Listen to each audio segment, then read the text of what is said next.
your world shrinks a little bit. You don't have the opportunity to cover a lot of ground because it's all on foot.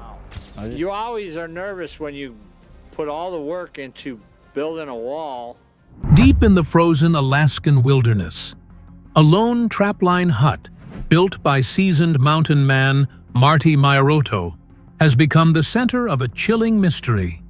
When fellow trappers checked on his cabin after weeks of silence, what they found left them shaken and unwilling to speak. How could a man known for enduring brutal winters leave behind something far darker than the cold itself? The community remains gripped by fear and confusion. Each trip into the valley only deepens the enigma. What lies beneath that snow-covered roof?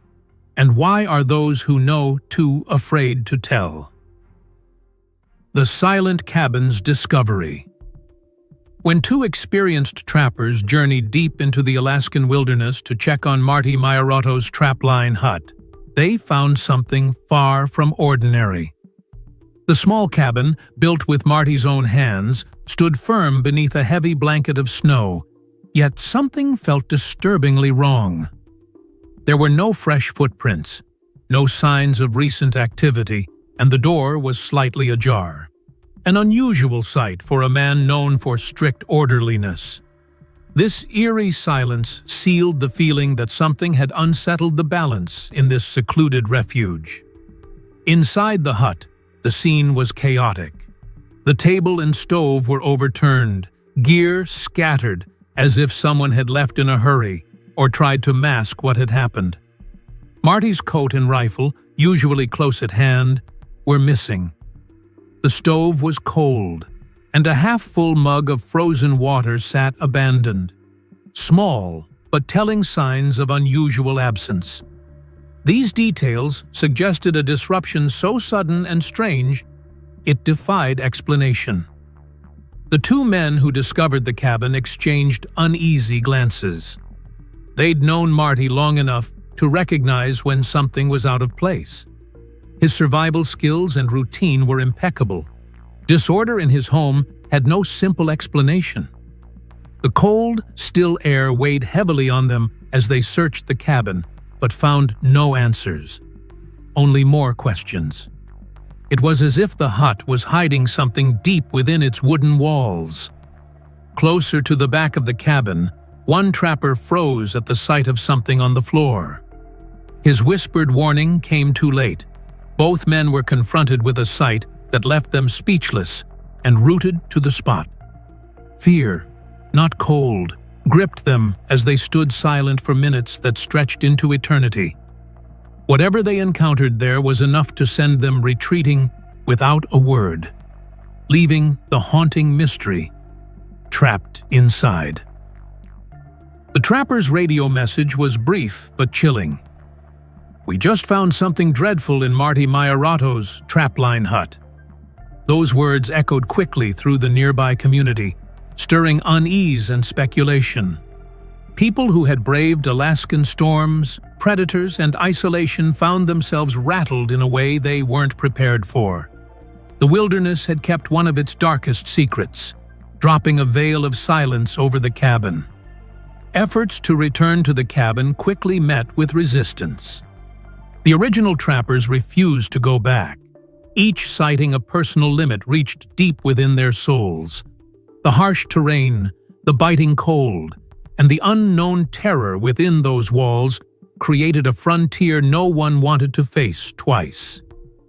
The cabin became a symbol, not of survival, but of something long buried and perhaps best left undiscovered. Heavy snows soon buried the trails, swallowing the hut and cloaking the valley in silence once again. But rather than quieting the story, the snow seemed to amplify the questions. Why had Marty disappeared without a trace? And what had caused such an unsettling scene? The answers remained locked beneath the frozen forest canopy, leaving the community in a growing state of worry and fascination. The unsettling discovery of the cabin's interior deepens when we look closer at the man who lived there.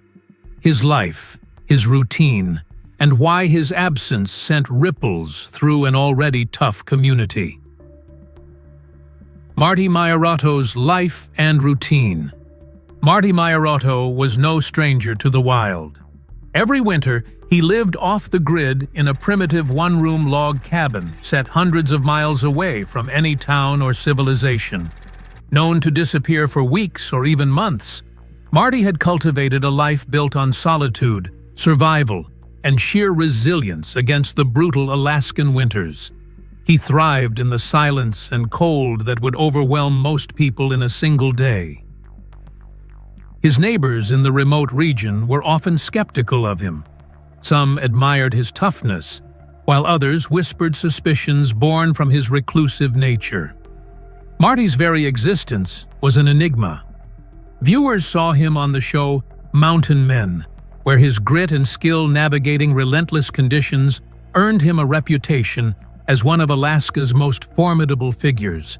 Yet those who truly knew him understood his solitary life was both a choice and a necessity. Routine was Marty's anchor.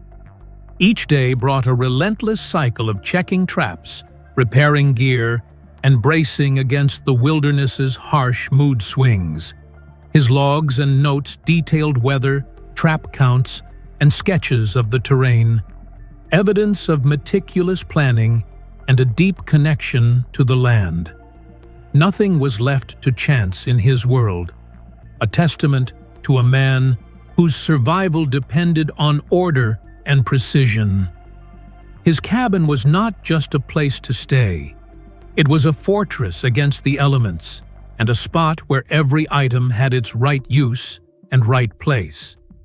Marty's carefulness and habits concerning his living space were somehow the making of his survival strategies.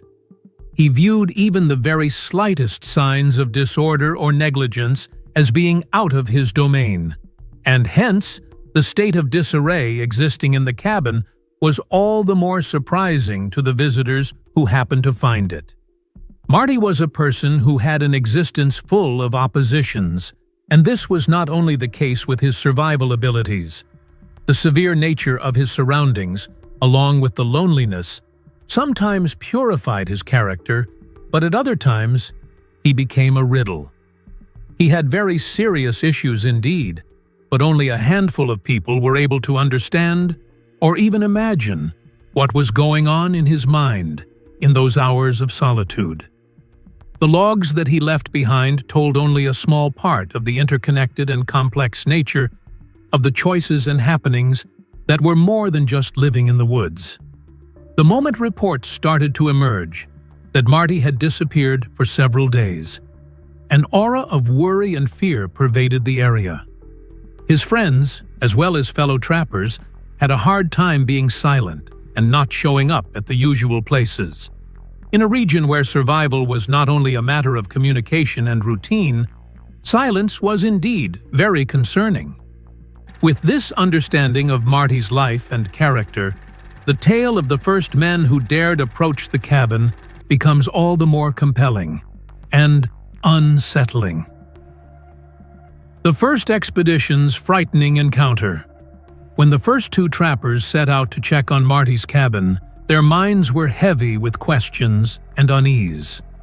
The cold Alaskan air bit sharply, and the snow crunched loudly beneath their boots as they trudged through the sprawling wilderness. Silence was their only companion, broken only by the faint groan of frozen ground and whispers of wind weaving through ancient pines. Upon reaching the clearing where Marty's hut stood, they halted, snow piled high against its sagging roof, resting like a shroud. The absence of fresh tracks immediately unnerved them. Despite the harsh environment, no paths spoke of recent movement, as if the cabin had been abandoned or frozen in time. Their calls for Marty echoed unanswered, thick with tension and growing dread. The door stood ajar, which was unusual for Marty, known for barricading his space against the elements. Cautiously, one man brushed snow from the handle and pushed it open. The creak of the door seemed unnaturally prolonged, stretching into the stillness like a warning. Inside, the air hung cold and heavy, seeping into their bones, as the pale light slipping through cracks revealed a scene out of place. The interior was disarrayed, tables overturned, gear scattered, and the absence of Marty's coat and rifle struck a disquieting chord. The cold stove and a half-filled mug of frozen water told of recent use, but absence of presence. It resembled a place abandoned in haste or purposefully staged. The trappers' unease deepened as they grasped that what lay before them was no ordinary wilderness hardship. Then came the moment that froze them both. At the back of the hut, one man spotted something on the floor. His warning, barely a whisper, was overshadowed by a silent recognition that whatever it was dreadful and inexplicable. The sight left them speechless, not from cold, but something far heavier, a crushing dread that burrowed deep into their hearts. The two men lingered in tense silence, the quiet stretching as if to swallow them whole. With no words to explain the horror, they retreated and closed the cabin door behind them as the snow began falling more fiercely, erasing the tracks of their fearful exit. Once back at base camp, their radio message was short but unmistakable. They had found something dreadful inside Marty's hut. The news spread quickly, rippling through the tightly knit Alaskan community. People familiar with facing nature's threats sensed an uncommon terror, igniting questions and fears that only grew heavier in the gathering cold. The uneasy tension surrounding Marty's cabin only thickens as a larger search party sets out to uncover what secrets remain buried beneath its frozen roof. The search party's return visit. The tension surrounding Marty Meierotto's Trapline hut only deepened as a larger search party prepared to revisit the mysterious site. This new team comprised 3 locals familiar with the unforgiving terrain and a wildlife officer who had once worked alongside Marty.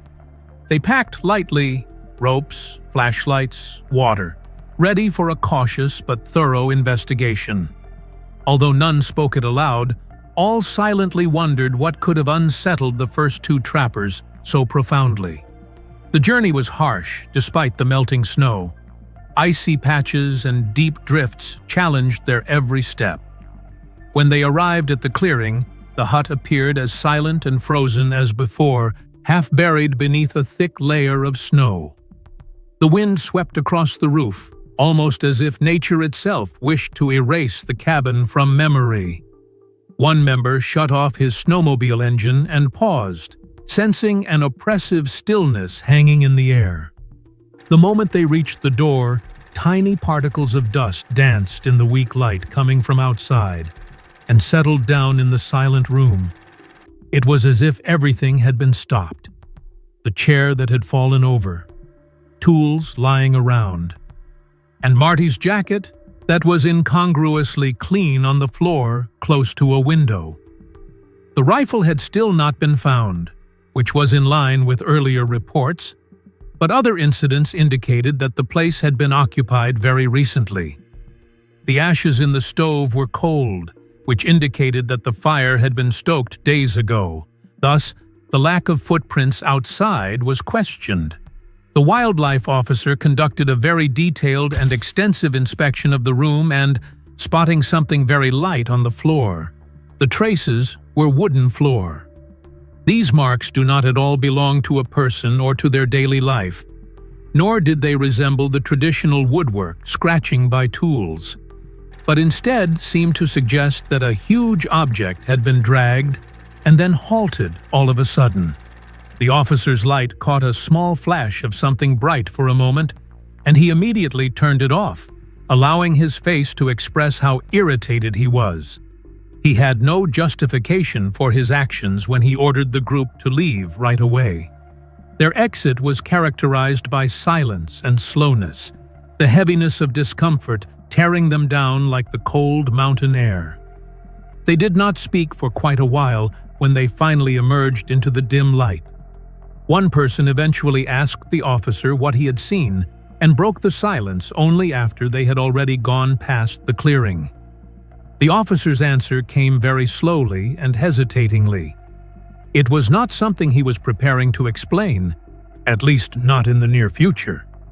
The men's broken story, when they came back to town, was a major source of questions rather than answers. They described the cabin as dirty, suggested slaying, and then spoke of it indirectly. The silent interaction among them was a very strong one, the type of interaction that could only be through a secret that was better off locked in the heart of the frozen forest. Word of mouth about the incident spread quickly, and the atmosphere around the cabin, which was already mysterious, turned increasingly darker. In the following days, a pilot flying over the area noticed a small amount of smoke coming from the roof of the hut, but when he landed, he found the place cold and empty. These contradictions only added to the fear of the community and converted Marty's cabin, which was once a marker of nature's wildness, into a ghost space that only a few would dare to resort to. The fragile barrier that marked the line between nature and the secrets had become more dangerous than anyone had imagined. The lingering unease surrounding Marty's trapline hut gave rise to changing local perceptions and rumors that shaped the wider community's reaction. Local rumors and reactions. The mystery of Marty Meierotto's trapline hut spread quickly through the Alaskan community, evolving from a missing person case into something far more unsettling. Conversations in town shifted away from Marty himself and toward the unspoken secrets tied to his cabin, secrets no one seemed willing to confront directly. Neighbors shared fragmented stories, each version different, but threaded with the same unease. Some insisted a note had been found, a brief and cryptic message hinting at Marty's final state of mind. Few had seen it clearly, yet its rumored words, "I had to do it, I had no other option, that was it," circulated widely, deepening the sense of dread. Speculation flourished. Some believed Marty had been hiding from someone or something. Others whispered about darker acts that might have occurred inside the hut.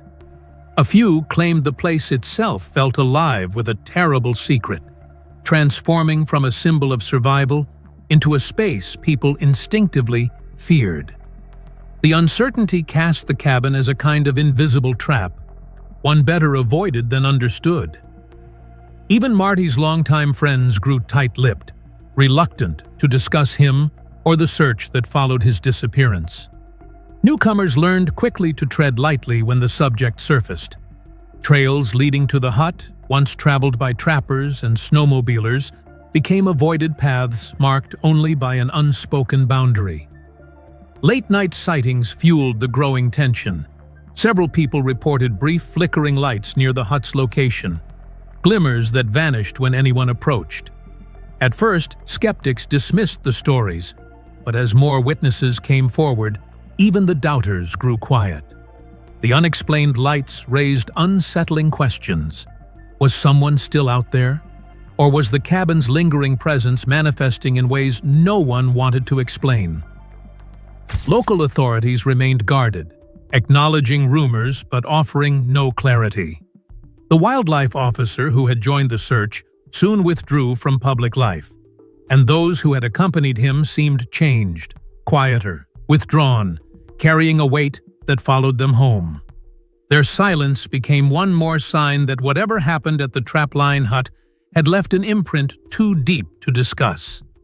The weight of unanswered questions presses down, setting the stage for the profound impact this mystery has left on everyone connected to the cabin and the wilderness that claimed its secrets.